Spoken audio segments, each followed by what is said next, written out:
KTR के खिलाफ मुकदमा दर्ज, चीफ मिनिस्टर रेवंत रेड्डी के खिलाफ तबसरों पर कार्रवाई। बीआरएस के कारगुजार सदर केटीआर पर बंजारा हिल्स पुलिस स्टेशन में फौजदारी मामला दर्ज किया गया।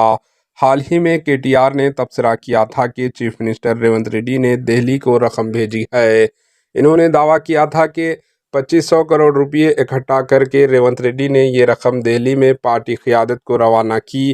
कांग्रेस लीडर श्रीनिवास राव ने बीआरएस पार्टी के लीडर के इन तबसरों पर हनुमाकुंडा पुलिस स्टेशन में शिकायत दर्ज करवाई। पुलिस ने हनुमाकुंडा स्टेशन में एक केस दर्ज किया और इसे बंजारा हिल्स पुलिस स्टेशन मुंतकिल कर दिया। Bureau report, HN news.